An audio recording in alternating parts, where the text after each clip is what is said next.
Angedacht zwischen Rhein und Reben. Impulse aus dem Kirchenbezirk Germersheim.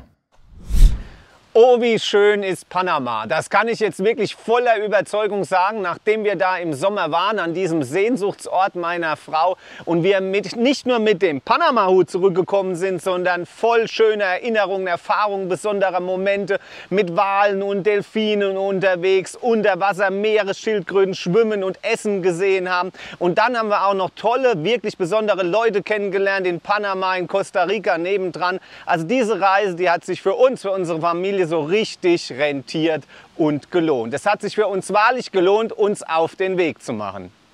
Und ich bin mir sicher, es lohnt sich auch für dich, sich immer mal wieder auf den Weg zu machen, Fremdes kennenzulernen, neue Wege zu gehen, mal was anderes zu sehen. Das lohnt sich für dich und bringt dich auf jeden Fall weiter, egal wo dein Weg dich auch hinführt. Der Weg von Tiger, Bär und Tigerente, der führt irgendwann wieder zurück nach Hause. Ohne dass sie es merken, aber glücklich und zufrieden. Eigentlich sind sie die ganze Zeit nur im Kreis gelaufen. Das ist der Clou der Geschichte. Und deswegen wird am Ende der Geschichte auch folgende Frage gestellt. Du meinst, dann hätten sie doch gleich zu Hause bleiben können? Du meinst, dann hätten sie sich den weiten Weg gespart? Oh nein.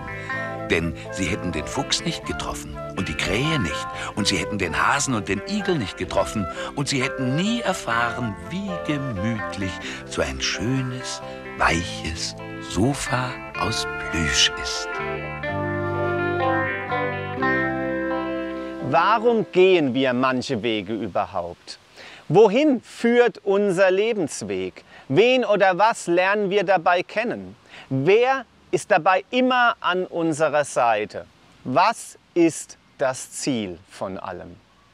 Was auch immer deine Antwort auf all diese Fragen und auf deine Sehnsüchte ist, ich wünsche dir und mir, ob mit Panama-Hut oder ohne, ich wünsche dir und mir Folgendes.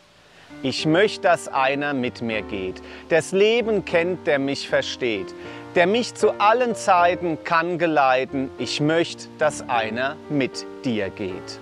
Amen. Angedacht zwischen Rhein und Reben. Impulse aus dem Kirchenbezirk Germersheim.